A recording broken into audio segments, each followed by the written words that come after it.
too. You've gone coast to coast, tandem on a bike. You have a company, WeBike. Let's dive into that first. Tell me more about WeBike. Yeah, what was the inspiration behind that? About my background. Give you a little bit about my background. So I have a degree in recreation and forestry, and I was also a Minnesota police officer and bike cop for a number of years. When it was time for me to leave law enforcement, I was trying to figure out what skill set I had now that was needed and that other people didn't have. And one of the things that I figured out is that as a bicyclist, that it's great to be out riding your bike, but you really need to have, you need to be safe. You need to have the protections that law enforcement provides. And I understood those, having been a cop and a bike cop. But I also understood that, my fellow law enforcement officers were probably not up to speed as much as they should be on why anybody would want to ride a bike in traffic, let alone any kind of distance. So I had a really, really unique skill. And that's what spawned WeBike was, having an understanding eventually of the engineering, the education, the enforcement components that all go into safe, originally bicycling, but eventually walking as well. And so with that, do you tour around then? Yeah. Tell me more about that. Sure. So it's a national company. My primary niche is training law enforcement officers on which laws to enforce to improve pedestrian and bicycle safety. So laws primarily for motorists, but also for pedestrian and bicyclists. But the other thing that happens is you start to realize very quickly that law enforcement isn't going to solve the problem if somebody built a really lousy road that you can't safely walk on, bike on, and drive on. So I literally had to become an expert also in engineering for pedestrian and bicycle safety. So I also train planners and engineers on how to build roads that, again, people can walk on, bike on, and drive on. And then the last component of that is that if you don't know what the leading causes of crashes are, how do you know how to avoid them, right? So that's the education component. It's teaching bicyclists, which mistakes they make that commonly lead to crashes and how to avoid those. Also, which mistakes motorists make that get you into trouble. So it's literally anybody who needs their IQ improved on pedestrian and bicycle safety, they're fair game. So it might be safe routes to school. It might be training law enforcement. It might be the general public. So any of those things. So there was a lot there. Now, something that did my that was fantastic.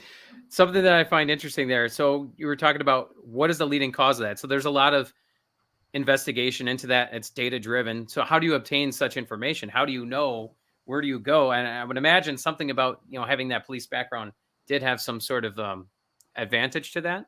Yeah, so it's interesting. So I've got a degree in recreation and forestry. So I'm trained as an environmental scientist. So I'm used to reading data, processing it, all of that. And then as a police officer, I spent a lot of time writing police reports and then studying others' reports. And so as I progressed, it's important to know there's a lot of things that people think are dangerous, but there's really only a few that actually rise to a level that you're going to spend a lot of time educating folks on it. But you have to understand what the data is. So the National Highway Traffic Safety Institute, the Federal Highway Administration, all those folks, the Wisconsin DOT, they're all studying those things. That information is there. Where the hiccup comes is communicating that information to the people that need it, the motorists, the pedestrians and drivers and bicyclists. So we don't ever go through an intersection on our bicycle without knowing where every single motor vehicle is that's turning left, because the greatest chances of us being involved in a crash involve a left turning motorist. If other bicyclists don't know that, they're behind the 8 ball already. So people ask us, why aren't you afraid, to ride your bike in traffic, to ride across the country? Because the crashes, by and large, are very predictable and they're very preventable, but only if you know what those causes of crashes are. So it's Brian's like, what? The fact that I know, I apologize. It's the fact that you are, well, one, you are very articulate. So, but you have such a diverse background in your, academic career that you are really able to grasp that and uh, read the data, process it, and then essentially regurgitate it out there so that other people will understand it better. So what are some of the challenges that you see with that? What's the pushback that you get from the public and from obtaining the data? Tell me about that. Yeah, so I'll kind of pick on bicyclists. First of all, we always joke that every bicyclist is a traffic safety expert. That even includes the people who are riding illegally against the flow of traffic and statistically increasing their chances of being involved in a crash by 3 times. So, it's hard sometimes to work with your own population because people are out there doing the best they can, just trying to survive, right? But then you also have the motorists, and the motorists have brain lock, to be perfectly honest with you, because when you're driving in a car, the only threat to you as a motorist is another motorist. I'm not going to take you out on my bicycle. And when we don't task the brain with looking for pedestrians and bicyclists, on crash reports we see all the time, oh, I never saw him. Well, I was right there wearing a fluorescent yellow jacket. It's that your brain was thinking about the next traffic light or what you're going to be doing at work or what you're going to be doing this weekend. So again, it's the education component is how we try to wake up those neurons in people's brains. It's part of the reason we like doing, podcasts like this. If somebody hears, the Fluckes talking, engages with our story, then they tend to go out and drive like they're looking for Peter and Tracy Flucke in a fluorescent yellow-green jacket on their tandem. And they get really excited when they see them. But the whole time they're out there, now they're seeing things that they didn't see before. Yeah. Mm-hmm. I'm going to push back for a moment. Growing up, I was always taught to go against the flow of traffic so you could see what was oncoming. Sure. So you're saying, I've been wrong my whole child to adult life on that? You're a part of a generation. So back in the 70s, before we started, we had a bike boom back in the 70s, and we started seeing a huge increase in bicycle crashes. And a couple of guys named Cross and Fisher said, do we really know how these crashes are happening? So they started studying them. And that's when they started figuring out that although the logic, to a layman is I can see the car coming, right? I'm going to be able to get out of the way. What they discovered was that's not the problem. What the problem is that the motorists are searching in traffic for conflicts that are coming from predictable locations. So the motorists are all following the rules of the road. So think about when you come up to an intersection and you want to take a right turn in your car. The only place that there's a threat coming is from your left. We're supposed to look left, right, and left again. But what motorists do is we get lazy. We look left and turn right. And then we just plowed into Ryan, who was riding against the flow of traffic coming from the right. You could see the car, but the motorist couldn't see you. So those are the kinds of things that are very difficult to get across to folks because they're data driven and they are not sometimes in the popular culture. Yeah. That makes a lot of sense. Well, it does now. That makes a lot of sense.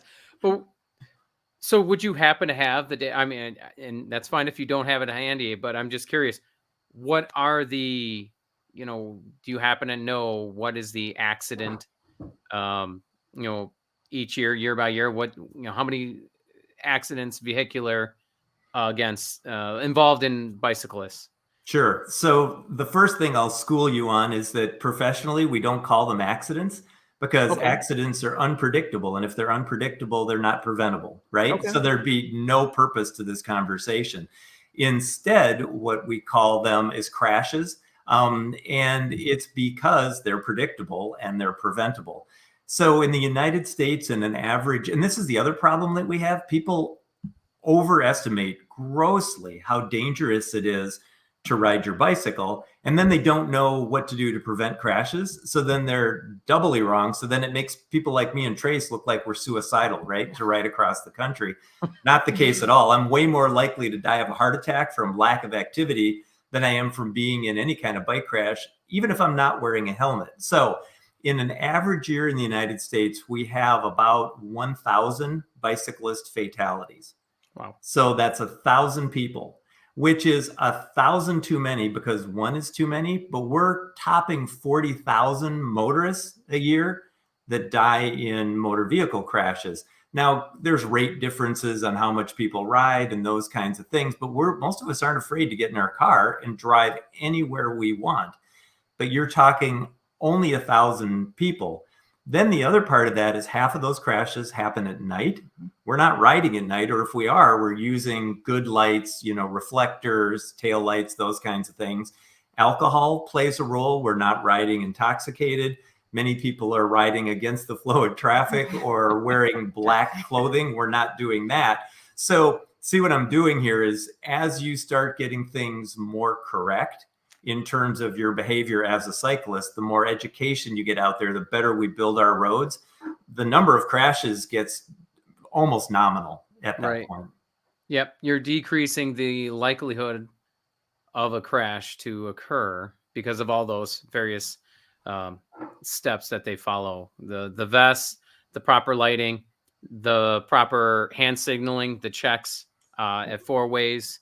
Yep. So, yeah, that makes a lot of sense there. And something else, though, you're right. More of those accidents happen. The biggest difference that I would know right off the bat between a vehicular crash and a cyclist crash, when I get in my truck, I drive a truck. When I get in my truck, not gonna lie, I feel invincible. When I get on a bike, I'm afraid to fall down.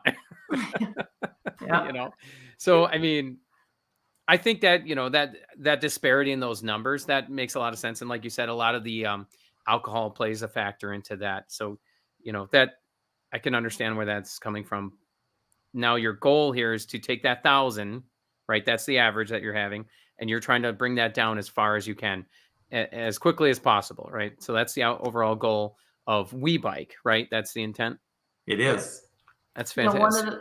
One of the things that can help with lowering that number is the design of our communities, the design of our roads, and having them designed in a manner that it's safer and easier for people to walk and bike in our communities. And years ago, our roads were built for cars, and cars are moving on them. They're moving faster. Their roads are bigger.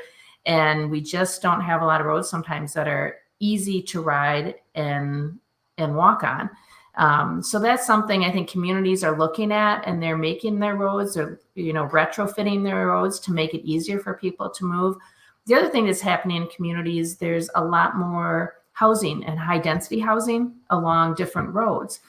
So that whole corridor has changed because there's a lot more people moving in and out because of all the apartments and the density of the housing.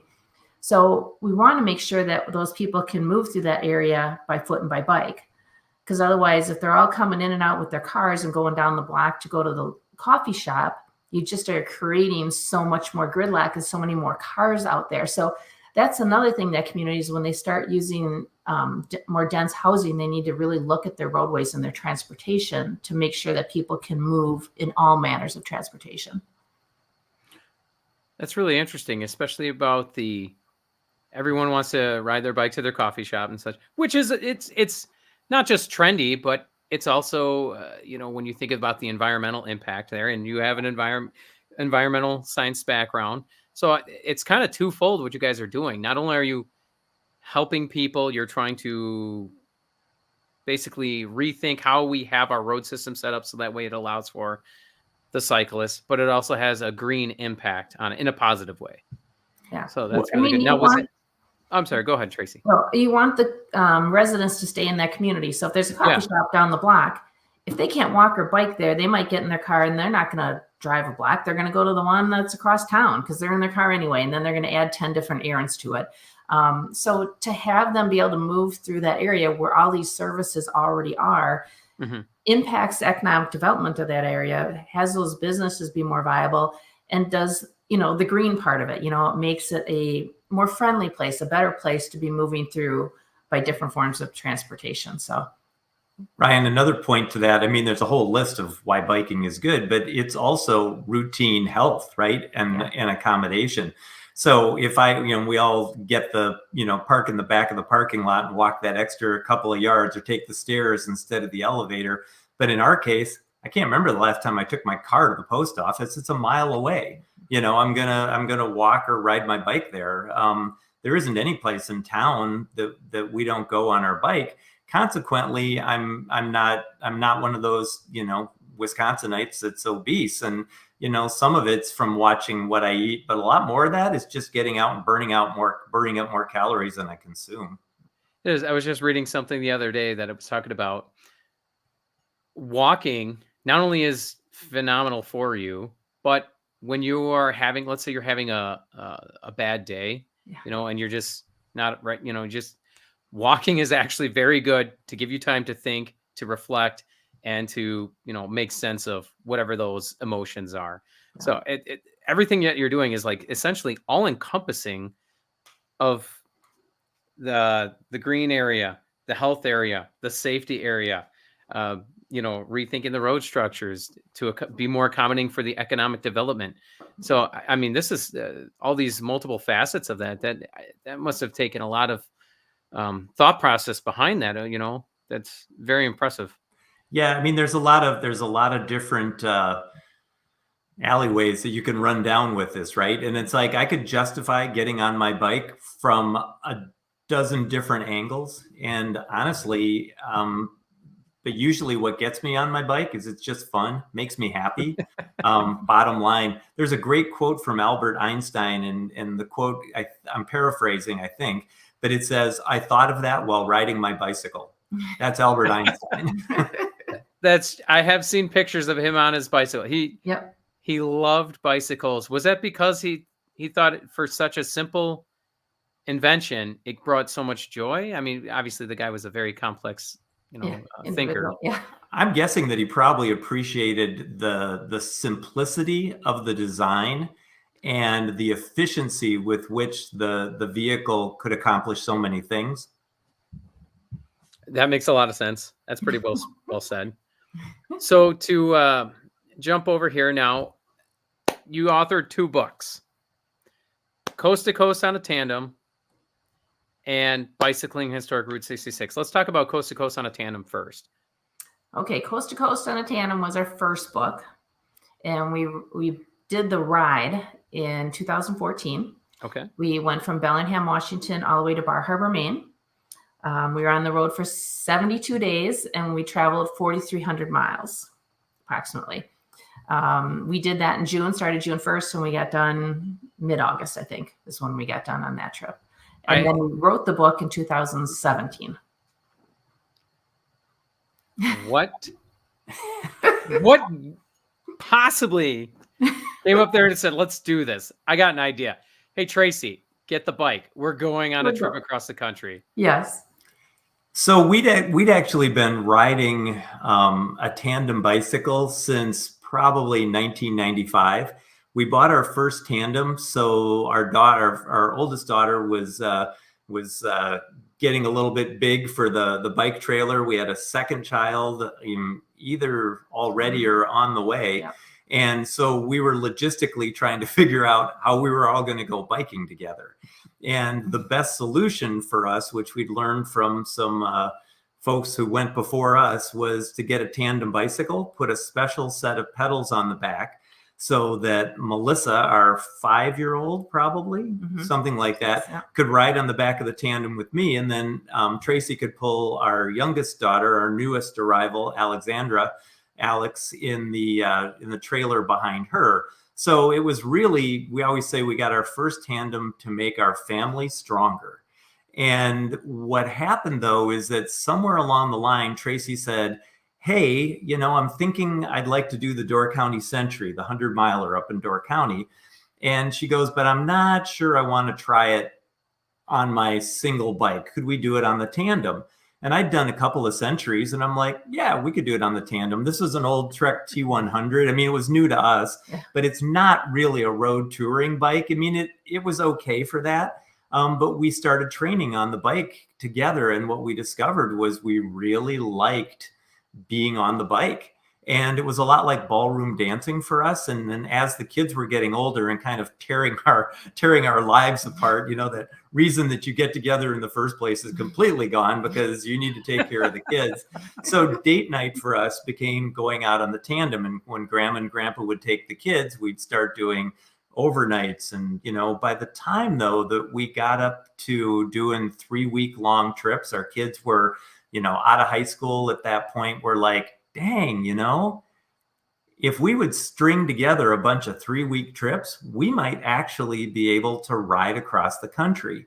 And by that time, we'd gotten ourselves a really nice road touring Santana tandem and had checked out the gear and kind of had things down. So that was sort of the evolution. So it didn't happen overnight. I mean, we do know people that have gone out and gotten pretty drunk and decided they're going to bike across the country. And we've met them on the road and they're in a lot of hurt, but they do it. It works for them. But in our case, it was just sort of an evolution of our professional and just our personalities, right? We could get out and try something and push our limits. So that's what got us on the bike and just even trying to bike across the country. There's a really good takeaway from there. Trying new things and challenging yourselves. I think that's a very inspirational thing about adventure that you guys had that would. So I'm sorry, back up real quick here. Before I go any further, how old were you guys when you did that, if you don't mind me asking? We were 52 when we did our first trip. Okay, that's another thing there. That's another thing there. A lot of people, when you hit a certain age, you think, okay, this is out. I can't do that anymore. This is out. I can't do that anymore. This is out. I can't do that anymore. Yeah. But you guys, with the love of cycling that you had, that you shared together, the bond, the family bond, including your daughters. Yeah. You guys, you two set out on this historic trek. I'd say historic because you guys wrote a book about it. I mean, that's amazing. So what were some of the biggest challenges of doing that? I mean, I'm sure there had to be a lot of planning into that. There was, but obviously you can't plan every day. You're going 72 days and things change. You might have a bad headwind. You might have rain. You might, whatever. Be sick. So you can't plan out every single night where you're going to be and where you're going to stay. The first challenge for me on the trip was the Cascade Mountains. I'd never really been up in the mountains on the West Coast, and I was nervous about, first of all, being on the mountains. We decided to leave June 1st because we had to wait until the mountain pass was open. And when we got up there, there was still, a couple feet, 2-3 feet of snow, not on the road anymore, but off to the side of the road. And then the second day out, I actually got the flu. So we climbed 6.5 hours with me not eating or drinking anything. And Peter kept saying, do you want to stop? Do you want to go back? I'm like, no, let's just keep going. So that was the hardest part for me, was the beginning of the trip and experiencing the mountains and then experiencing them not feeling so good. So. Yeah, we always kind of joke that Tracy's the real athlete in the family. And I watched that and I didn't even think that was possible. So what I've discovered over the years is when we're on the tandem and doing something really hard, usually when I ask her if she's okay, she's fine. I'm the one that's hurting. Were you just hoping that we could stop? Yeah. Good. Yeah, I was willing to keep going, but I'm worried about you. So Yeah. I mean, I literally I don't even ask anymore. I mean, we have to coordinate our effort on the tandem. If we're gonna suddenly stop both pedaling going uphill, it's good to know we're gonna do that. But yeah, I mean, doing something like that, that's certainly gotta work up an appetite. You got to get really hungry out there on the road. So when I get hungry, I like to get a number 8 from Jersey Mike's. It's delicious. Subway sandwiches are my go-to. It's how I got through my law enforcement career, because Subway was open in the middle of the night in Jersey Mike's, and calories are a huge deal on the trip. I mean, we estimated that I'm probably burning 5,000 to 7,000 calories a day. Wow. So, when we started out, I think I was 163 pounds, which is about marathon weight for me if I'm training for a run. And at one point, halfway across the country, I looked at the scale and it was 158. And it was like, oh man, I need some more calories. So not quite knowing better at that point, I started eating those little packs of chocolate covered donuts that you could get at the gas station. I love those things, and they do have calories, but apparently there's no micronutrients in there. And in retrospect, what we found was that we had a much more difficult time on that trip than we did on subsequent trips because we just didn't have our nutrition dialed in to the level of exertion we were experiencing. I mean, we darn near got divorced in New York, and we were just literally exhausted and beat down.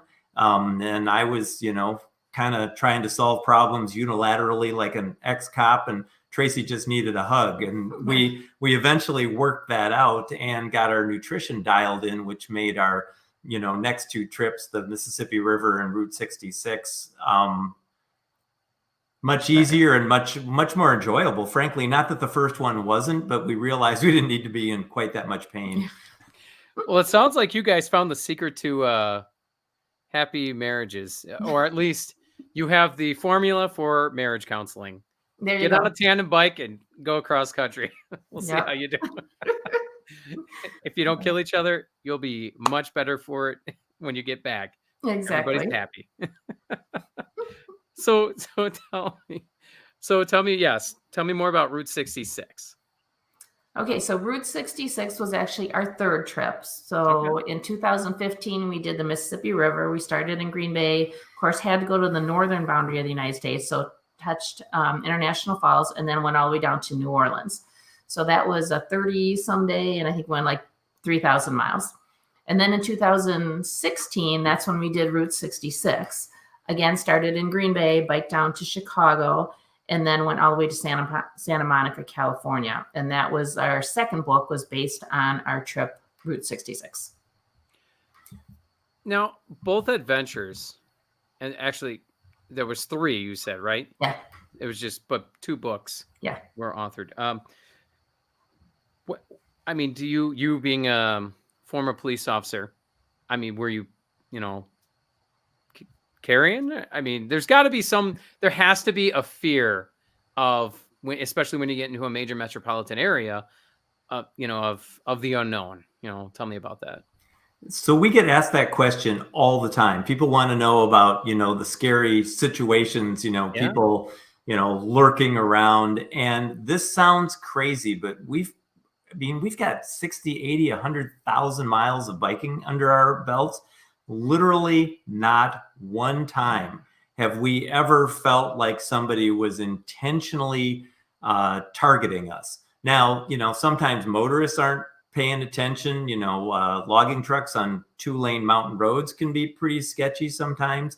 But in terms of the interpersonal stuff, no. Now, having said that, we don't make a real good target.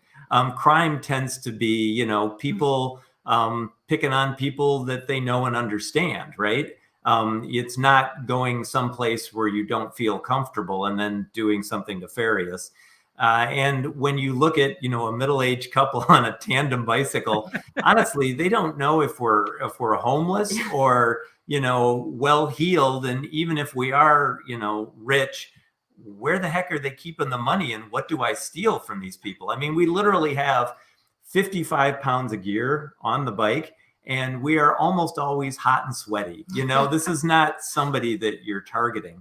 But beyond that, though, I also am trained as a police officer. I spent a lot of time, working with people in, sometimes intense and sketchy situations. I've got a black belt in karate. I'm also a pressure point control tactics instructor, and I wrestled in high school. So, I can handle myself pretty darn well, but I am now, 62 years old. And when I was a cop, we always used to say, if somebody really wants to get you, they can. What you're really planning for is the people that don't have a better plan than you do, right? So, we're certainly, we pay attention, to our surroundings all the time. And Tracy and I have a code word. And if I use that code word, what I'm saying to her is, I need you, if you can, to go for help. I'm going to do whatever I need to do to take care of the situation. And I have never once even considered using that code word, but we do have a plan, and plans are how you do difficult things.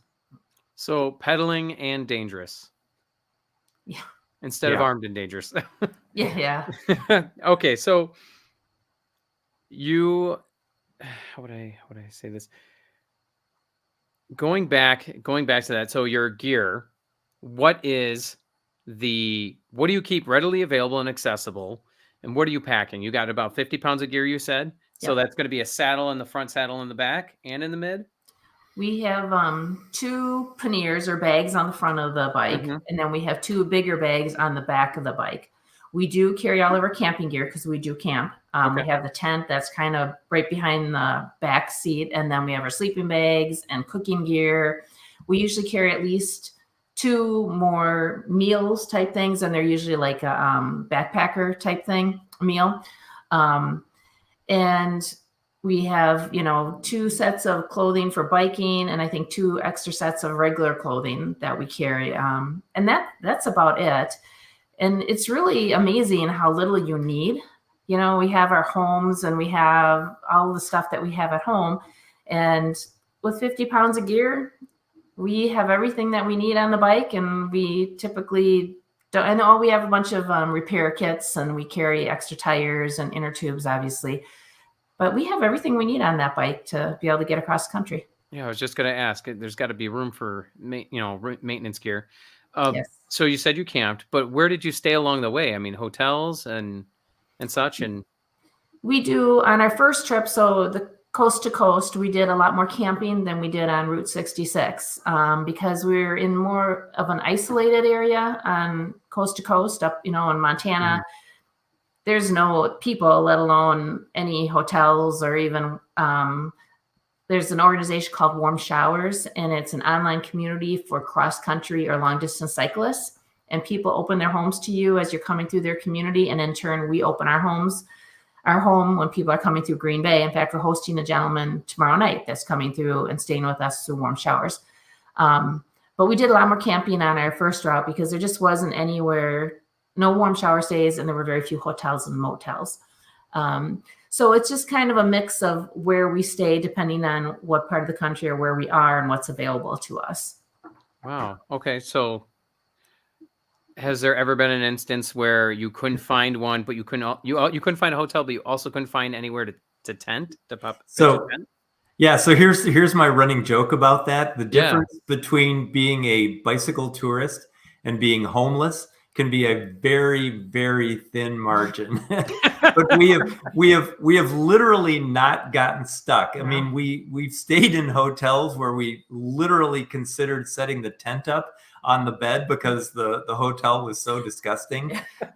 We've been in hotels where we literally wouldn't open up the door because I am sure they were trafficking drugs out of that place. Yep.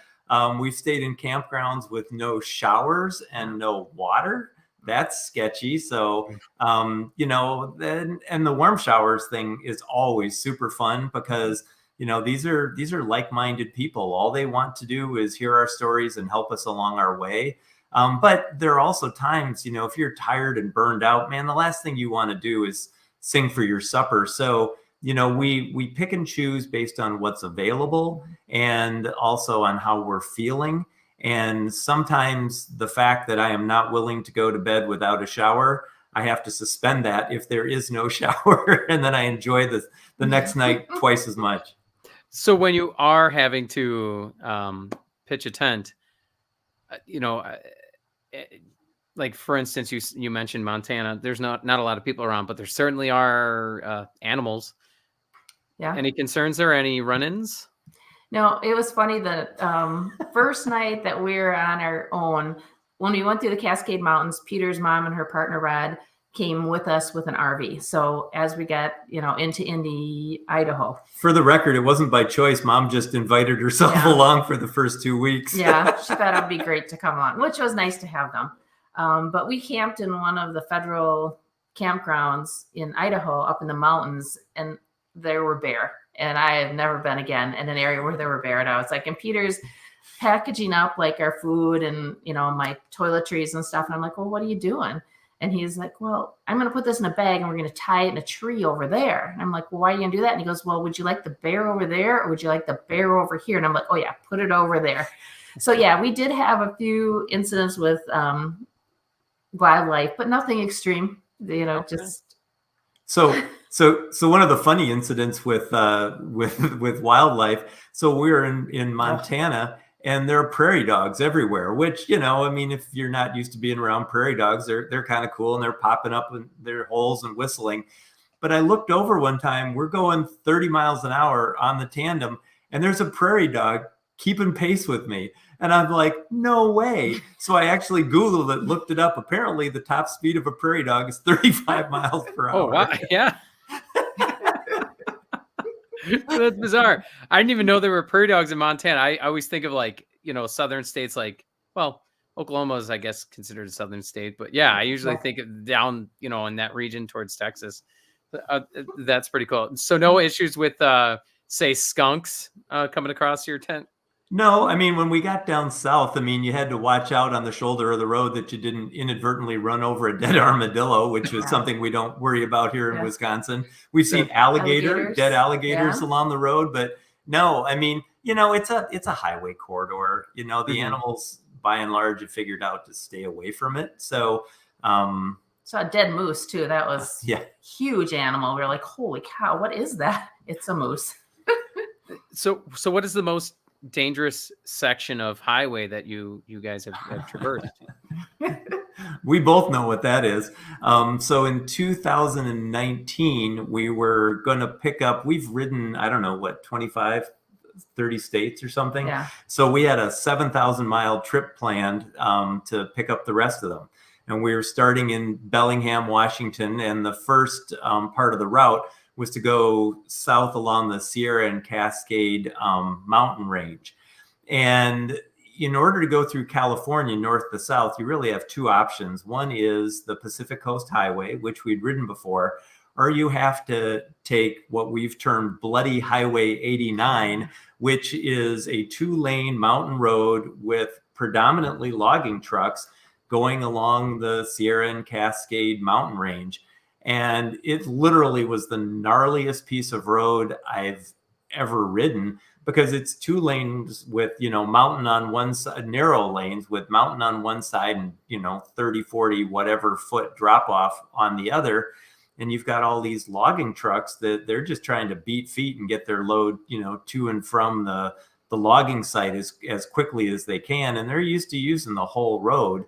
And had a couple of situations where the logging truck was passing a standard car or motor vehicle in the oncoming lane that I'm in, and there is just literally nowhere to go. And the one time it got super close, I was about to put us in the ditch because it was better than taking on the truck head on. And just at that time, there was one of those mountain motor vehicle pullout areas, and I managed to get to it before the truck got to us.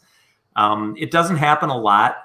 We used to say in law enforcement, it's 99% boredom interspersed with 1% terror. And, the bicycle touring, can be the same way. By and large, we spend all day not seeing a car and just, looking at whatever. And then, there are times where if you're going to go across the country, you're going to have to use some marginal facilities. So what is the contingency plan if something were to take place? I mean, if you were to get hit, Yeah, I mean, in a lot of ways, you're kind of flying without a net, right? Because we have a cell phone, with us, and we're in bright clothing, so hopefully somebody would see us. But car versus bicycle crashes are bad, right? They don't work, and your odds, even in a car crash, the odds of you finding your cell phone to call for help, that thing is somewhere under the back seat, right? Well, for us, it's probably, we're not going to be able to find it. So you do pretty much everything to stay out of those situations that you can. The contingency is, though, and the advantage we have is being a team as opposed to solo riders. Hopefully one of us is in good enough shape to be able to help the other. Understood. So when you guys are making your trek and you're planning that out, are there check-in points with your, somebody back home to let them know, hey, we're going to ride in through this section. We're going to give you a call by this, let you know we're okay. And then by, 3 hours from now, we'll do another check-in. Oh, sorry. She told me to go, and then she no, went. I said I will do it. Oh. He's not paying attention. No. And that's how it goes on the tandem. Yes. On our first trip, and I think the second trip, we carried a tracker with us. So anyone could go out to the website and they could, GPS tracker, and they could see exactly where we were, zoom in and see exactly where we were. So that we had people checking on us that way. Our friends and family could check in on us. We also had, a cell phone, and we were blogging. So people could know, and every night we would stop, whether, at the hotel or camping, and then we would write about our day. So everyone could, and then we put it up so people could see what had happened that day and knew that we were okay and where we were. So those are kind of some safety things that we had that people could keep track of us a little bit. One of the things we did early on, though, we were in the Cascades, not thinking that we would have no connectivity at all there. So we went in, couldn't post for like 4 or 5 days, and people thought something terrible had happened to us. We finally came out and everybody's like, what the heck? Where you guys been? We were worried about you. Then we almost turned around and did the same thing in the Appalachian Mountains. No, and Adirondacks. Oh, the Adirondacks, my bad. And one of those mountain ranges, they all look alike. Yeah. And I was noticing that the bars on my phone were getting fewer and fewer. And then it was like, oh, dang, we need to let people know. I had one bar left, and I sent out a text to our daughter because I figured the text had a better chance of getting out, and told her, hey, tell everybody that we're going dark for 3-4 days. And we had no idea for 3 or 4 days if we just did the same thing. We got out and everybody's like, oh, so glad to hear from you. Melissa told us you were okay. I'm like, there you go. So you mentioned that you blog about the day, right?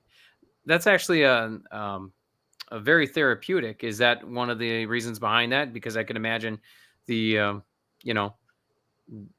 the difficulties and the challenges the day to day on doing those treks together. I wouldn't actually say for me that it's therapeutic, because we're usually so road weary by the end of the day. I'd be okay with not taking the time, but we have the ability to not only do the trip, but also to share it in real time with people. And so that when we first started out, again, it was just to let friends and family know that we were okay. But halfway through that first trip, I checked the analytics on our Facebook, and we had 6,000 people following our trip. And we just went, what?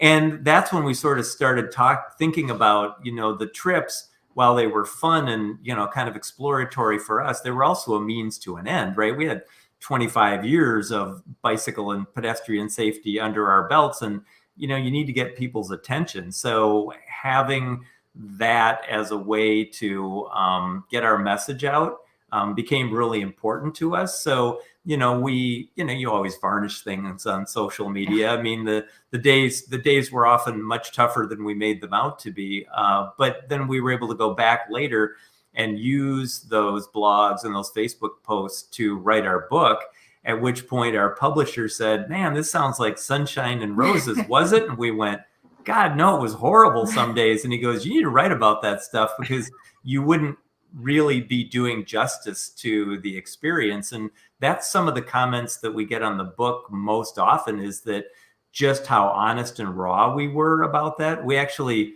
darn near got a divorce in New York. And that's the one section of the book where I wrote my section. We tend to write it. We write in both of our voices. We alternate, because you don't get the full experience if it's just me talking or just Tracy talking. And so we each wrote our section, handed it to the publisher, and said, this is too painful, man. You need to just referee this and put it in the book. Thankfully, we've never had to do that again. Well, the fact that you guys did that, I certainly was awestruck by that. It's an attention getter right there. So when you think about getting your message out, that certainly does grab everybody's attention. Well, they did what? Yeah. Together on a tandem bike? Yeah. And they're still married? Yeah. Yeah, they're still married? Yeah. She's alive? Okay. He's alive? Did kill him? Yeah. Yeah, I'm more likely one to have an early demise. Yeah. Yeah. I'm behind him. I could get at him easier. Yeah. So, but yeah, that certainly does make a lot of sense. And I like the fact that, you shared that you guys co-authored it. It's in your voice and her voice. So, where can people get those? If our audience would like to order your books, where can they go for that? We do have them on our website, www.webike.org. They can order them there. Amazon also carries our book. We also have it in several local bookshops. The Lion's Mouth in Green Bay, Bosses carries it. Badger State Brewery carries them for us. Saranac Love, Neville Public Public Museum. Museum. And then out in Bellingham, Washington, the Village Books also carries it out there because that was our start, and they sell a ton of our books out there. So That's very good. How apropos of that. yes. Now to jump over to something else. So given your extensive experience in both adventure travel and sports, what are the most important values you guys have tried to instill in your children, both on and off the field? We were just trying not to screw them up, to be perfectly honest with you. It's like somebody asked me if riding a tandem bicycle is with your spouse is hard. And I said, are you kidding? Compared to raising kids, it's a breeze. And we had good kids. No, I think a lot of it was lead by example. I have a story that I tell about my dad. I was a very active young boy. And my dad used to bet me a nickel that I couldn't do something. And when I wrestled in high school, I was all full of myself, and my dad bet me a nickel that I couldn't do 100 push-ups. I spent the whole season working on doing 100 push-ups, which was clearly beneficial, right, to my wrestling. And then in the end, I cranked him out and got the nickel, and I looked at my dad and I'm like, oh man, I just did 100 push-ups and all I got was a nickel. And it was kind of at that point that I started to really understand the lesson that he was teaching me, right? It was about me taking charge of my life, me setting goals and me being proud of that accomplishment. And if it's a nickel that you need to motivate yourself, great. And I think our daughters were both very strongly motivated. It was funny because we had one who just rages on the inside. Not doing her absolute best is just intolerable to her. The other one wants to frankly just emasculate her competition. And it was super interesting because both approaches got them to a point where they could be very successful. And literally and figuratively, as pole vaulters, they were operating in rarefied air. They were often vaulting 2 feet over their competition. So the drive had to come from somewhere, and they both found ways to get that. So you gave them this intense competitive spirit. Did you give them a nickel though? No nickels. No. No, they're both way smarter than that. And I don't know that we gave it to them. I mean, in my case, my parents didn't drive me one direction or the other. They just gave me the latitude and support to be whoever I wanted to be, and just little nudges maybe to help me be the best at that when I didn't have that background myself. And very true for Tracy as well. Yeah, the girls, I think we always were active in our lifestyle. So whether we are going out biking together or going out for a hike or going out to a park and running around and playing at a local park, I mean, we always had them moving, and we always were moving. So it was important for us to keep them moving along. So I think we built their love of the outdoors and the challenges of just being able to move your body. And it was easy through our daily life and what we were leading by example. They just kind of took that on and enjoyed that and had those challenges that they wanted to meet as well. Go ahead. I was just going to say that one of the things when I first started running marathons, my running partner told me one time, he goes, by the time you can run 13 miles, you can probably run 26.2. He said, what we're doing with the rest of this training is teaching your brain not to freak out for the amount of pain you're about to put yourself through. And, in our family, a 20-mile bike ride, holy cow, that's like taking a nap on the couch, right? We're so used to doing that. And I think that being around us and being part of our family, the threshold of pain, the tolerance for work, really got ingrained into the girls. Our youngest was just madder than heck at her soccer coach because he kept making her run up and down hills, and she was all over him and hated the guy. And I said, well, what's his job? And she's like, to coach us. And I'm like, what does that mean? Well, he has to get us in shape too. I said, is that what he's doing? I said, either decide you want to do the workouts and be the best you can be, and you're going to let him help you, or just quit. it's fine. You don't have to run up and down that hill. You need to be running up and down that hill because you want to be the best you can be, and you recognize that he can help you be that. And she shut up and started running hills, and it was a huge turning point for that kid because she can be tough, and she just channeled that to know that that tough work was to her benefit. I'm sure that's a moment that really stuck with her too, that dad challenged me on this.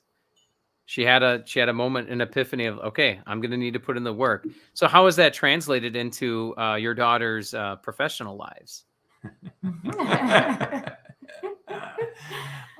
It's interesting. I don't worry about my children being victims. They have an amazing amount of self-confidence. They're willing to put in the work, and that's reflected in their personal and professional endeavors as children. Our oldest one, was a 2-time state pole vault champ, a high jumper in college as well. And she runs ultra marathons now, which is nuts because pole vaulting and high jumping are quick twitch, right, endeavors. And she completely reworked who she is to do that. The other one is just Alex is, what is she, 29 years old. And I always laugh that she sort of has the work and personal experience of a 45-year-old because she never shies away from a challenge and gets her butt handed to her all the time. But it's that willingness to take risk. It's that willingness to make mistakes. There's that thing about we learn more from our mistakes than we do from our successes. You nailed on something right there, big time. Risk. Young people being risk adverse, right? Yes. That is a problem, and it's a hindrance. They're afraid to take on the challenges. I've mentioned this many times on this podcast. They become too afraid to, oh, that looks too hard. I don't want to try it because I don't want to fail, and then I'll be embarrassed. But we learn, like you said, we learn so much from our failures. Other than, by being complacent, or sorry, not complacent, sedentary, not even trying, that is the real failure right there. You're failing yourself because you didn't take that risk to better yourself and learn from that.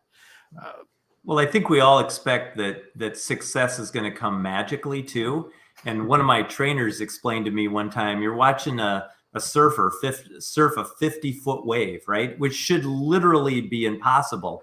And I said, how does he do that? He said 5%. And I'm like, what do you mean 5%? And he goes, this guy didn't wake up one day, not a surfer, and go surf a 50-foot wave. He's been working on his craft and his skill for 10, 15, 20 years. He is probably surfing 5% beyond what he's surfed in the past. Does that make sense? Yeah. So it's you work on it, and then you just continue to challenge yourself at an acceptable level of risk and, skill advancement. The girls didn't start pole vaulting 12 feet, right? They started by running around with a pole and jumping into a pit with no bar, right? And they fail. We always said with pole vaulting, every attempt or every meet ends on a failure because you never complete a height and then don't go try the next height. So it's a very interesting paradox, right? You can win the meet, but you're going to fail in the end. So what was it about pole vaulting that drew them to that event? Melissa, our oldest, was approached by the coach and saying, hey, you look like you'd be a good pole vaulter, because she was tall and lanky. Okay. And she was, had good body control.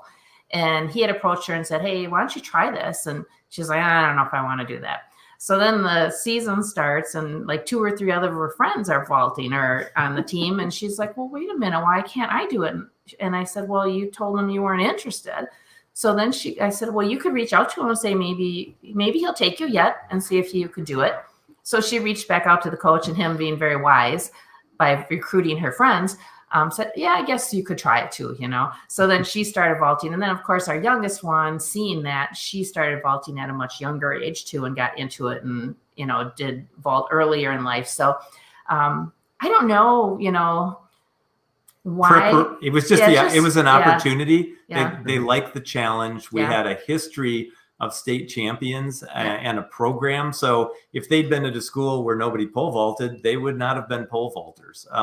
It just was right place at the right time with the right attitude and, you know, the athletic ability. And then you just develop it from there. So having two daughters that were both in the same sport, was there, you know, a little friction there between the two? No, there really wasn't. The good thing is they're 4 years apart. Okay. So by the time Melissa was a senior, Alex was still in 8th grade and wasn't going to be in 9th grade until Melissa was gone. So they never really competed against each other in high school. Melissa was one of Alex's biggest supporters. When Alex was vaulting higher than Melissa, no one could have been happier for her than her older sister. So they drove each other and they supported each other, but there was never that intense competition. Like, you know, I don't want you to be better than me, or you know, none of that was involved. They both were just very much supportive of each other and happy that they were doing so well. I think it was the 4 years being apart, but also, like I described before, they are very, very different athletes in terms of their approach. So there was never a competition. They weren't similar. So Melissa needed support in a different way than Alex did. And so it was very easy for them to provide that. Yeah. But it's a very difficult sport. And it's also very hard to be on the top rung all the time.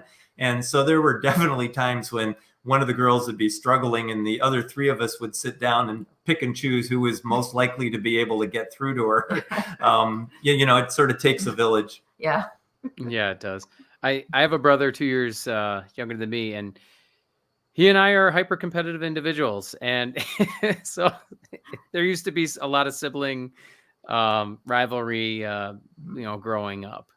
He used to hang out with me and my friends, and you know, it was a whole deal. So, you know, that's why I asked. I was curious if that happened there. So, but to, you know, move on from that, back to the biking. How has the landscape of biking and community health changed since you guys started We Bike? And what future developments do you hope to see or contribute in this field? That's a great question. So when we moved to northeastern Wisconsin in 1993, there wasn't a single mile of recreational trail or bike lane.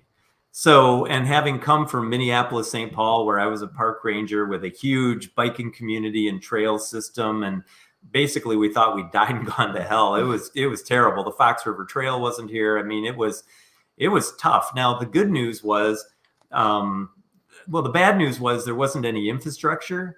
The good news was we didn't have a lot of traffic either. So if you had traffic skills as a bicyclist, you could pretty much do whatever you want. But our traffic is increasing now, but so has our infrastructure. When Tracy left her job in Alloway, she used to commute the 6 miles, about 6 miles, Trey? Yeah. Back and forth to work. And at that time, she could do 3/4 of that commute on a bike lane or bike trail if she wanted to. So we're starting to now, people at first, when we were first here, people were complaining, oh my gosh, you know, we don't want to build a trail here. And now people are complaining that the East River Trail and the Fox River Trail don't connect, or that they're not paved all the way. So we have come a long, long way in terms of the infrastructure. We've come a long way in attitude too, because it was pretty common for us to get yelled at by motorists. You know, what are you doing on the road? Get over on the sidewalk where you belong. But it's been interesting because the last 2 generations that have started driving, they tend to look at us. They don't know how old we are or whatever, but they look at somebody on a bike and go, cool. Guy's going where he's going and he's on a bike. And we get almost no animosity anymore. The downside, though, is that people are way, way, way more distracted. It's very difficult to find somebody who comes to a complete stop in their car at a stop sign. And a motorist running a stop sign is one of the #1 cause of crashes for bicyclists. and it's sketchy.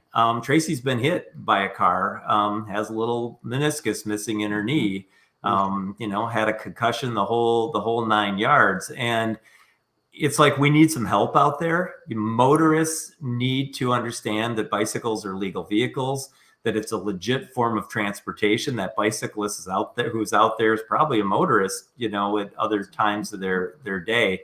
So, it's always a double-edged sword, right? But we're still comfortable being out there, and will be as long as we can. So it's a real dichotomy about it. So you've got the positive mindset of people that they've changed their attitude towards bikes, but on the other, you have everybody is far more distracted than they've in the history of the human race, essentially. Yep. Yeah, I mean, we could almost be measured in nanoseconds. Absolutely. I mean, we play games. I learned this from a friend of mine. He said people are so bad at running red lights these days that he actually looks down the road and plays a game with himself and tries to guess which car is going to be the last one to go through the intersection, regardless of what color the light is. And we've adopted that. It's interesting, too, back to my cop background, when Tracy and I are on the tandem, we have two sets of eyes. Tracy can't see 30 degrees straight ahead of us, and it's difficult for me to see back past 180 degrees. So the two of us do what I used to do in a squad car, in a police car, when we were going on an emergency call. If I had a partner in the passenger seat, my partner's responsibility was everything from front center all the way around to the right. So red lights and siren, you come up to an intersection, he'd yell, "Clear right."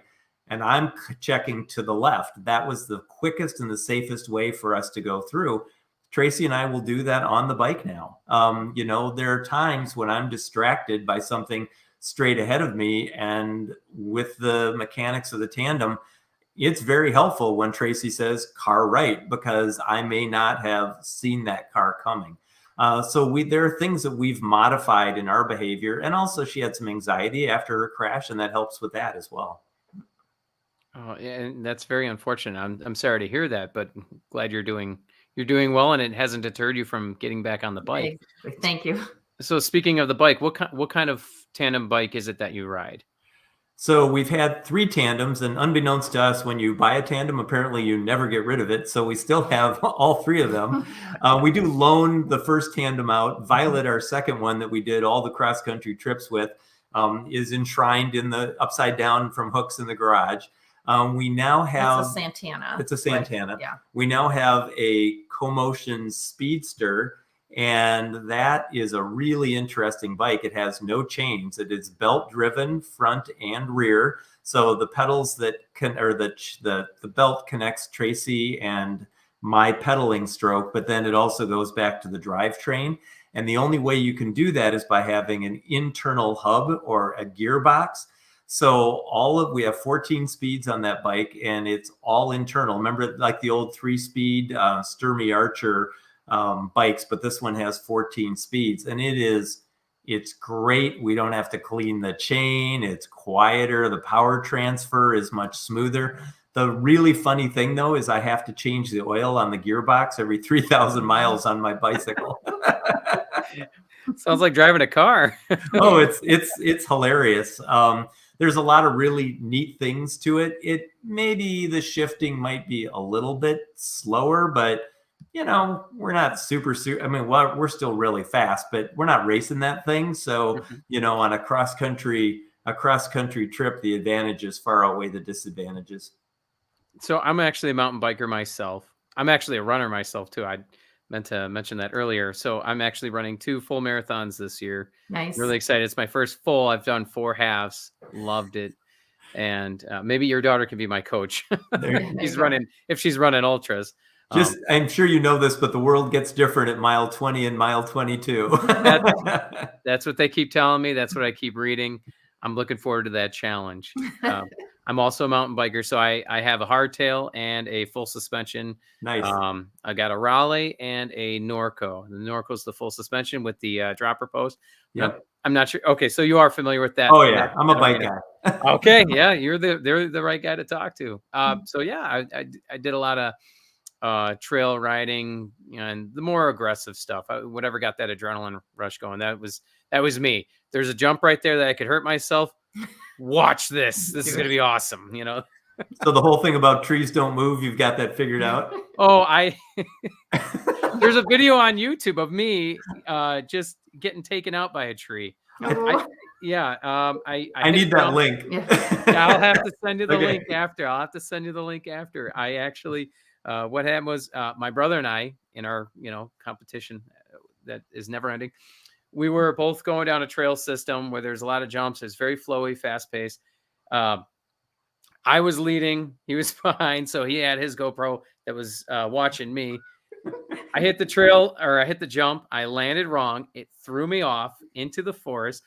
Thank goodness I had my helmet on, because it was we had the pucker factor going on there. And if I hadn't had my helmet on, that tree would have sure done some serious damage. I don't even think I'd be able to hold a complete sentence with you guys. So when I got up, I looked at that tree and I saw the footage. I'm like, wow. Told my brother, I'm like, good thing I had my helmet on, man. You would be down a brother today, probably. Yeah. It's interesting, and you know this, Ryan, but people that aren't bicyclists figure that if you crash, you're just dead, right? And by and large, most of us get up and walk away from the crashes. I mean, or you might break an arm and you can live to fight another day, right? I mean, it's even doing sketchy stuff is pretty forgiving. If you haven't read it yet, there's a good story in our Coast to Coast book about us going downhill on the backside of the Cascade Mountains. I have to hold that tandem back at about 45 miles per hour because it'll just fly. But we had a 30-mile-an-hour hairpin turn, or a 15-mile-an-hour hairpin turn. And I'm like, no problem. I got the whole road. I can lean the bike. I can cut it. Boom, right through the first one at 30 miles per hour. No problem. Didn't quite set the second one upright, and darn near took us out on an RV coming up the hill. And when Tracy gets nervous on the tandem, she tends to stiffen up, and she tends to stand up or sit up so she can air brake. And the one thing I needed her to do was to lean to the right hard. And she'd never done it for me before. And I yelled, lean, lean, lean. She just threw her weight to the side. We went around the corner and then kind of commanded me to stop so she could chew me out royally. I don't do that anymore. That's good. So what other safety tips, that come from your personal experiences or close calls that you'd offer up to our viewers and listeners? We always tell people to wear bright clothing when they're riding, wear a helmet, like you said, lights on their bike, lights to the front, lights to the back, so that you're more visible on the road. Day and night. There's no downside. They don't weigh that much. Yeah, we have them on day and night.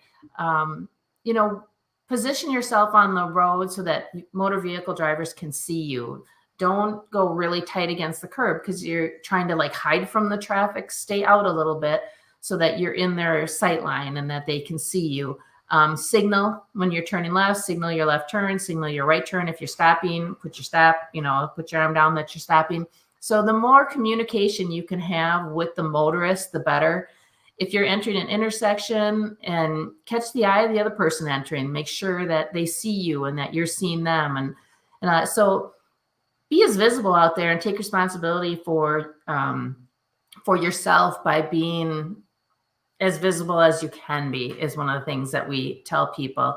The other thing is make sure your bike is in good shape before you go out. We do what we call the ABC quick check. So every time before you get on the bike, you check the air in the tires, check your brakes, make sure they're working properly, check your chains, check your crank arms for your pedals, and then do a quick check. Take a quick ride on it, make sure everything feels good and that the bike is in good working condition, and then take off on your ride. And the worst thing you want to do is go down the block or go down a hill and your brakes aren't working. And all of a sudden you have an incident and you crash into a tree, which can happen. I understand. So that's kind of some of the tips we give bicyclists to make sure they're safe out there and that they're part of the environment and they can be seen. And just a real simple thing for people to think about, for people that drive a car. If you don't do it in your car, you probably shouldn't be doing it on your bike. It's that simple. You would not drive your car facing traffic. Don't ride your bike that way. You don't drive your car on the sidewalk. Don't ride your bike over there either, because you're less visible and you're going to get picked off coming off that sidewalk through the cross street. So, you enter the intersection based on where the arrows are, and you follow the rules of the road. Part of the problem that we have is that we have motorists acting very strangely towards us. Like, we'll be going straight through, we'll be making a left turn at an intersection, and you'll have an oncoming motorist stop in the middle of the road and be waving us through. Well, first of all, that's not legal. Second of all, I have no idea what it is you're doing or what you're trying to tell me. I am not going to pull in front of you. I understand why they do it. Part of the reason motorists do that is because many bicyclists will shoot that corner. They're not following the rules of the road. They're not doing what they're supposed to. So, there is a shared responsibility. We as bicyclists need to do our part. It's not okay to just expect the motorists to take care of our safety and let us do whatever we do. Yeah, I mean, it's really something to be said about the amount of passion that you guys have about this, about cycling, trying to get this message out there, and the amount of information that you already possess, and in knowing that so many cyclists out there are not following the rules. I'll admit, guilty as charged. I didn't know some of those things that you already outlined, and I actually feel that much better about having this conversation with you now. That, wow, I'm going to take what I've learned from there and do better next time when I get on the bike. Which, speaking of which, I do need to air the tires. So thank you for that reminder. One of the things I think people forget about is that we follow the rules of the road for our personal safety. But think about it this way. If a motorist were to strike us because they're being inattentive, their life, no matter what happens to us, is never going to be the same. I mean, the woman that hit Tracy is a lot poorer than she used to be. Now, Tracy has injuries that'll be with her for the rest of her life, but that woman did not come out of that situation unscathed. And she also had her 2 children in the car with her. And she's trying to explain to those kids how it was she hit that bicyclist. Her insurance rates are going to be astronomical. And I'm guessing she's driving around with some PTSD, because I am absolutely sure she did not mean to hit Tracy. But we are responsible for the consequences of our actions. And so that's one of the things that we really struggle with when we see people out there driving, with this myopic approach. It's really to their disadvantage. So even if you don't care about my safety, don't mess up your own life by doing something stupid and running somebody over. Yeah, that's pretty intense right there. Yeah, I honestly didn't even consider that about the driver of the vehicle and how that will impact them mentally for the rest of their life. Especially if the crash was worse than the outcome was. Yeah. Yeah, that would be Horrific. pretty close to Yeah. unbearable, I would say. Yeah. But also just remember, your odds are very, very good. The benefits far outweigh, the dangers for us. Having said that, Tracy's been hit. If I really wish that woman had not changed Tracy's life and my life as well. But all we can do is have these conversations and try to reach as many people as possible. Yeah, I'd say, and to look at a silver lining from that crash is, you having that, being part of that statistic allows you to give that firsthand account, that firsthand experience when you guys are, giving, at speaking events about cyclist safety and things of that nature and how to avoid a crash. So, I mean, it only further enhances that message you guys are saying and promotes that, silver lining. Yeah. There's an interesting dichotomy with us, because I still get to ride around like I'm bulletproof, right? I'm an ex-cop. I know how crashes happen. I can avoid them all. I know that's not true, but based on my experience, it's true, right? But Tracy no longer can have that illusion. So, when we're on the tandem and going through an intersection, and she stops pedaling because there is a car approaching from a cross street at a high rate of speed, we had to figure out how to work that out, because I couldn't tell her she was wrong. She isn't wrong. But I did have to tell her that I have less control over the bike and I have less ability to avoid a collision if she doesn't continue to pedal. See the paradox? That's been a really tough one to work through, but we do really, really well. And like I told you, we've modified how we ride. I will let her know that I see that car from the right, and she knows that I'm not going to yell at her if she tells me there's a car from the right, because what we need is good information that keeps us both safe and happy and healthy and mentally strong. Okay, so then there's a constant flow of communication back and forth between the two of you to maintain a good level of safety. Absolutely. Yes. Okay, so looking ahead, are there any new projects or adventures that you guys are particularly excited about that you'd like to share with our listeners? We have another trip planned starting in May. We're planning to bicycle to New York City. So from Green Bay to New York City, probably be gone maybe about a month, and then we'll take the train back, Amtrak back to Milwaukee, and then either have Melissa come pick us up from Milwaukee, or we'll bicycle back from Milwaukee back to Green Bay. Melissa doesn't know about this yet, Yes, by the way. yeah. Okay, well, she might know now. Now she does. Maybe Aaron will come get us. Yeah. Yeah, Ask Erin. maybe I'll tell her about that. Yeah. How's the planning coming along with that then? It's coming all right. Problem I have right now is I'm dealing with a shoulder that's messed up. I tore the labrum in my shoulder. I'm in therapy. I had a cortisone shot, and my therapist is like, Trace, you can do this. And when I bike, it doesn't bother me because I'm in a spot with my shoulder that the pain is not there. So we've been working on it. So I'm hoping that we will be able to go. I mean, right now I would say we're going to go. The thing I'm concerned about is day after day after day after day biking, and if that's going to take its toll on my shoulder. So we're going to probably try it. I mean, we'll adapt. Maybe instead of typically we ride 6 days in a row, and then we'll take 1 day off. So maybe we'll go 3 days and take a day off if my shoulder's bothering me. So we don't have it quite planned yet. My start of this whole thing was we're going to drive down to Chicago with our car and then leave our car at Amtrak station and then bike to New York City. Well, then Peter's like, well, we've already biked to Chicago. Why don't we just leave from Green Bay and bike down to Chicago? Why race 3 good days of biking? Yes. And I'm like, okay. So then we expanded on that end. And then he's like, well, when New York City, we're really close to New Jersey. We're really close to all these other states here. We should just hit them all. And then Washington, D.C. is only like 200 some miles away. 249. Yeah. We could bike to Washington, D.C. because that'd be cool. So this trip that I planned was like maybe 1,600 miles. Well, now with all the stuff he's added, who knows how many miles we're at. And we got to figure out when we can go and how long. So we're still in the process of finalizing our details with that one. Tracy asked me at one point, she said, how long are we going to be gone? I said, how long are you going to let me be gone?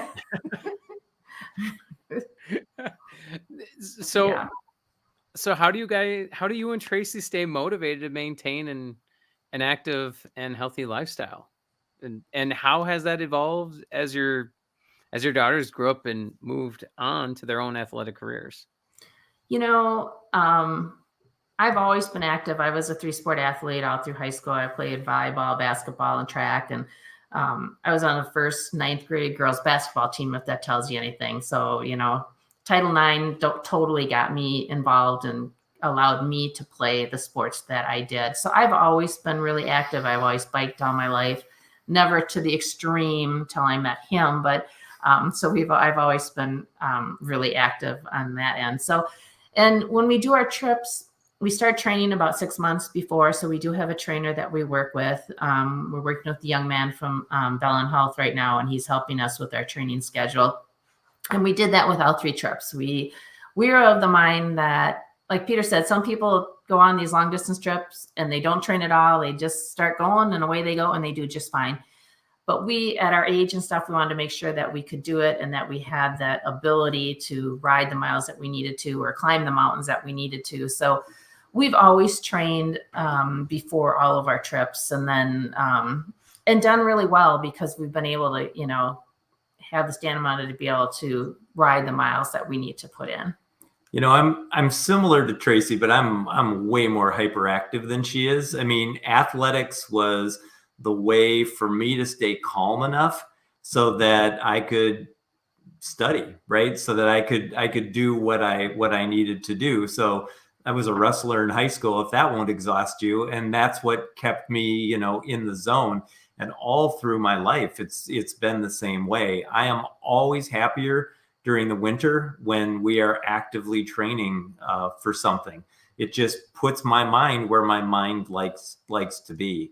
I have to watch out for overtraining for sure. And that's where I've discovered that working with the trainers is a really good thing. Because when you're doing things, I mean, we did a 6-hour training ride a couple of days ago.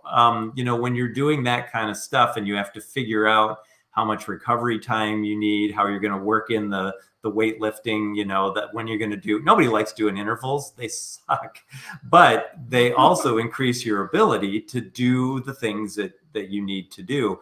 So what I found is I have the ability to do the workouts, to push through them. What I need is somebody to help me phase them and also tell me sometimes that, you know, I'm hearing you say you haven't been feeling good for a few days. Let's shut you down here for a little bit and see if we can bring you back strong before you have to take 2 weeks off. I can relate to that for sure. So one of my problems is, so yeah, I may have my training that I have to do, but I will overdo it all too often. I'll overdo it. I'll think I'll need to do harder. I'll need to do, or maybe there's, oh, I'm going to take the next couple of days and recoup, but actually maybe I'm taking not enough time to recoup. I should actually be taking a week to recoup. So I use a Garmin. I track all my fitness with that. Yeah, I think it's fantastic. And it certainly helps me with my, you know, looking at the metrics. I'm a data nerd. So I'm constantly looking at that. Okay, I gotta do better on my sleep. I gotta do better on my run. Okay. Exactly. Now, which brings me to when it's telling me for the training, oh, time to do tempo runs, doing intervals. Nope. I skip that. I skip that almost every time. I don't need to increase my anaerobic. I just want the aerobic. So, yep, not doing it. Nope. Yeah. So, I completely agree with you there. Early in our training, we were doing a lot of intervals and you know, threshold and that kind of stuff, and they're just painful. But the results we were getting from them were amazing until we started to break down. It's like my brain was like, I know what that workout feels like, and I don't think I can make myself do that. And so I reached out to my trainer, and he goes, "Good news, we're done with that phase, you know, and we're going to start, you know, stretching out your aerobic stuff." And it was like, cool. So it's interesting to work with somebody that knows athletes well enough to know how long he can push them in a certain phase before he needs to move them to something else. I mean, we have 2 hard weeks of training now, and then we get a taper week, and then we're gone. And it's like, dude, I can do anything for 2 weeks. So yeah. That's very impressive. I mean, to hear you say it with such level of confidence at your, not picking on your age, it's remarkable to have 2 individuals, a husband and wife, that are so enamored with staying active, having that healthy lifestyle, and it really is almost like the concrete for the foundation for your family, because it's such a bond between your daughters and you guys. You're always doing things together like that, you know. So there's always bad stuff that comes up in life, right? Life is not easy. Nobody promised us it would be. But now with a lot of the things that we've by choice put ourselves through, something bad will happen. And I'll look at Tracy and I'll say, "Is this bad?" And she'll go, "Nope, this isn't bad." You know, I mean, because it does. It resets your physical sense of pain, but also probably even more so your mental. You know, you've been to places that other people haven't, and they don't look as bad. We were riding our new bike in Kansas and Nebraska 2 years ago. We were going to do a 1,200-mile loop, Kansas, Nebraska, Colorado, and Wyoming also.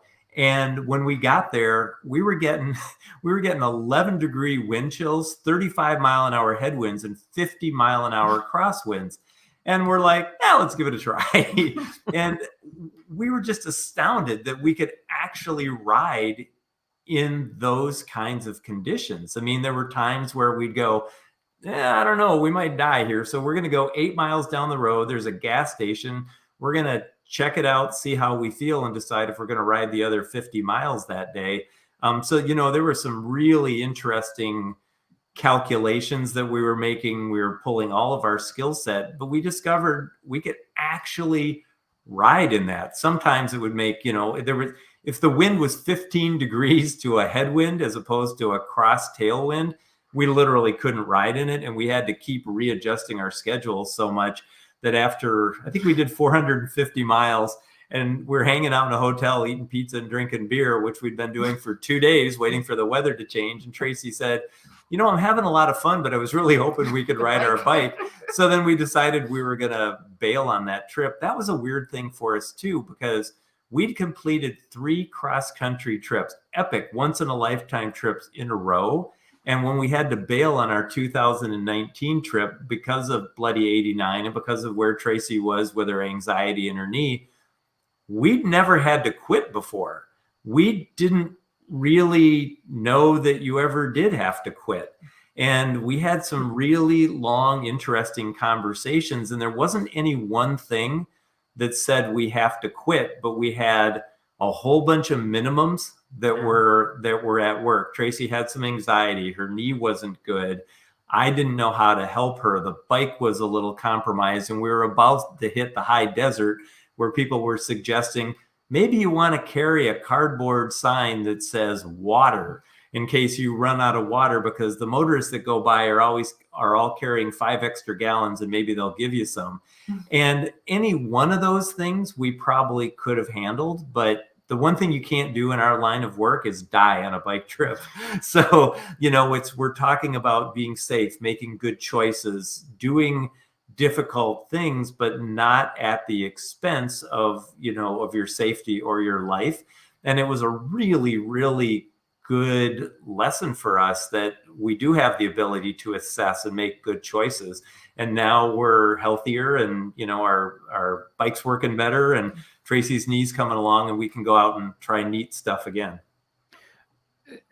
So the weather, tell me, what was the worst weather that you guys have gone through then?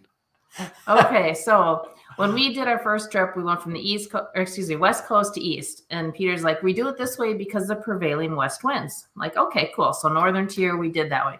So then when we were doing Route 66, we decided to leave from Green Bay, Chicago, and then be heading westbound out to Santa Monica, California. And I said to him, why are we heading westbound if we have the prevailing west winds? Why are we doing it this way? And he goes, well, traditionally, that's what we do.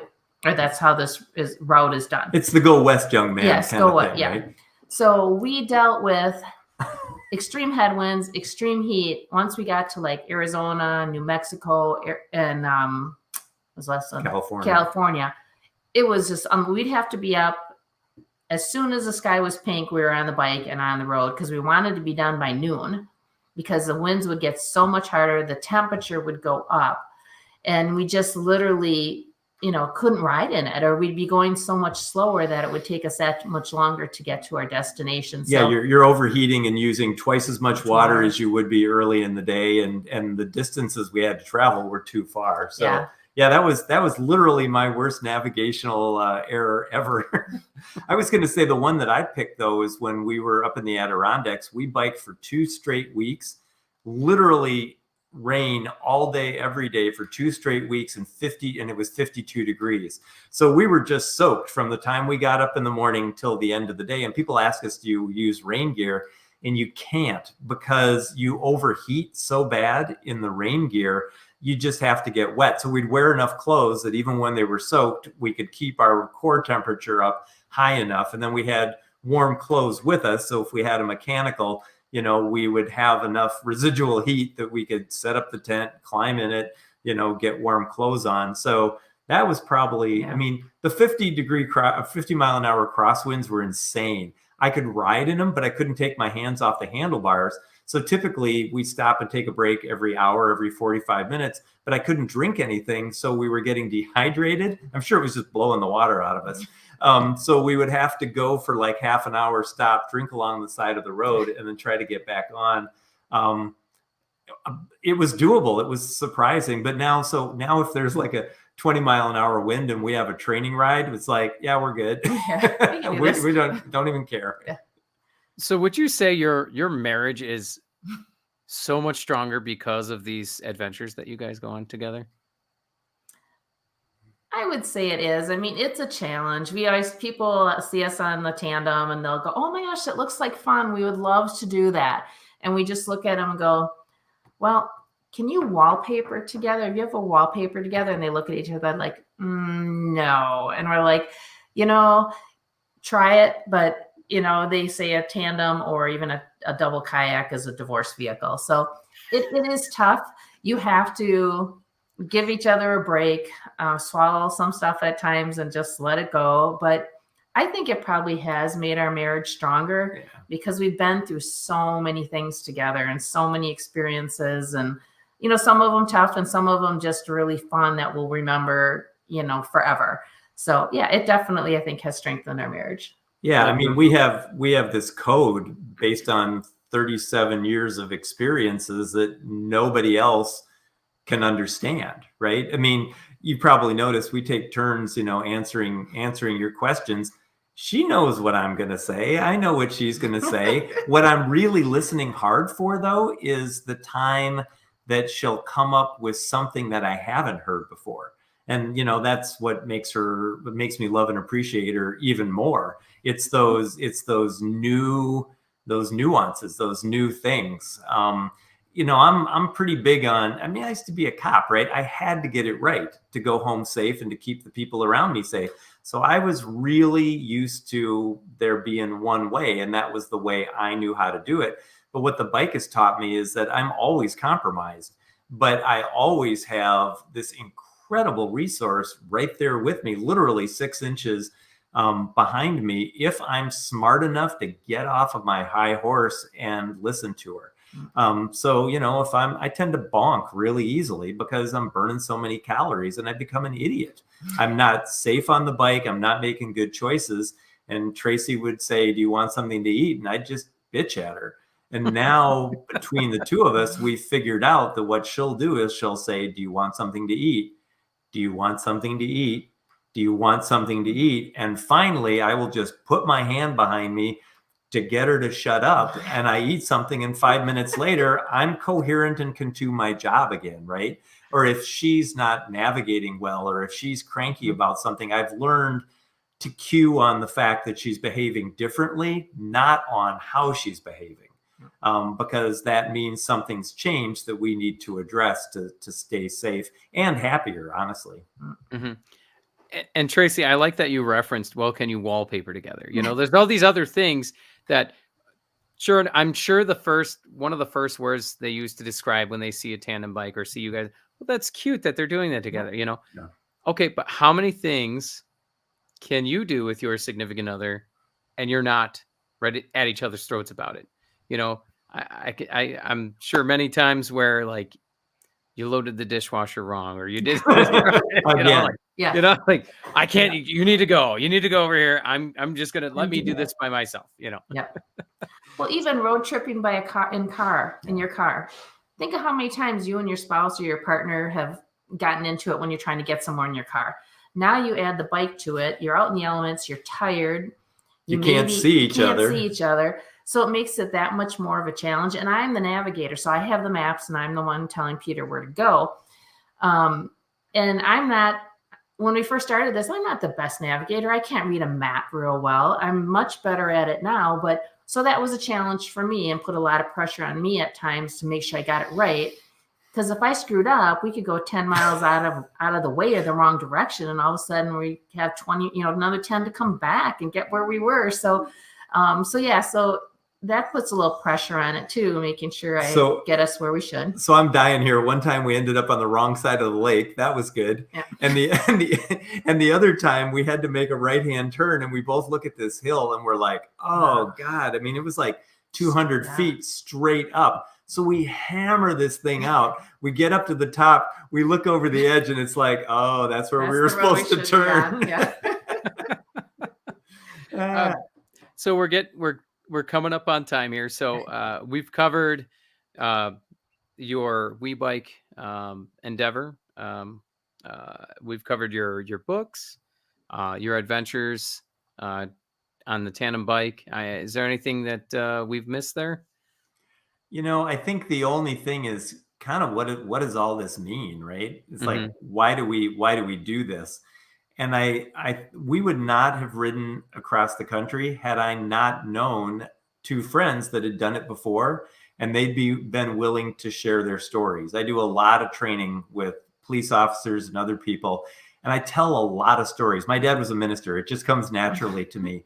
But the cool thing about those stories is that if you haven't experienced some of the things that we've been through, we can tell our stories, and you may actually be able to benefit from those stories, whether it's, getting out and being active, how you interact with your spouse, how you drive your car, all of what you're afraid of, whether you're, willing to take a risk, whether you're willing to make a mistake. And I think our hope is that maybe our stories will benefit other people's lives in some ways. If they don't, great, I'm fine with that, right? But we have the capacity and the ability to put those things out there, and we feel really good about it. Plus, it's an opportunity for us to relive some of these amazing experiences. You learn. I've got a black belt in karate. They make you teach once you hit the red belt level, and they do that because if you're going to master something, you need to be able to teach it, communicate it, and share it. So that's what we get back from this. One of the first questions you asked us, Ryan, was how safe we felt out there, and if anyone had ever done anything, kind of mean to us or that we were kind of sketchy about. After we got done with our trip, I said to Peter, this trip restored my faith in humankind. People are genuinely very kind and very nice. And I think in our world right now, you get those really quick shots of negative things all the time. There's not a lot of the good things that go on. And there's a ton of that. And we experienced that on every one of our trips. We met so many kind people. We'd pull into a little town and probably have 3 or 4 people come up to us and talk to us. And what are you doing? And what do you need? And can we help in any way? They just wanted to be a part of the journey and help us be successful. And so it's just doing the trips and, again, relaying our trips to people and letting them know that generally people are very kind and they just want to be part of it and help you and be successful. And you're absolutely right on that. Because when you think about when humans are in their more basic, that's when they have the more proclivity towards, aggression. But, in this modern society, like you said, restored faith in humanity. Yeah. People are kinder, gentler, especially when they're more knowledgeable and they all feel safe themselves. Yeah. So any aspirations to do a trek outside of the US?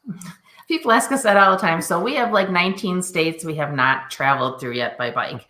And that's my goal, to hit them all. And then look at going over to Europe or across the pond or whatever and do some biking over there. So hopefully we will do that. And we may do it before we get the other 19 states. I'm starting to think, well, I'm getting old. I probably should start doing some of that over the Europe stuff. So I think I have a slightly different version of that. People ask me if I get bored on the bike. I mean, I've ridden across Montana, right, on the front of a tandem bicycle, and I never get bored because, how the road is built, the undulations of the topography, the weather, it doesn't matter where I am on my bike, and I always get that joy, right? So I'm not going to be that much happier because I'm in Europe. We will very likely be there. The best bicycle museum in the world is in Glasgow, and I'm not going to pass that up, and love to bike Ireland.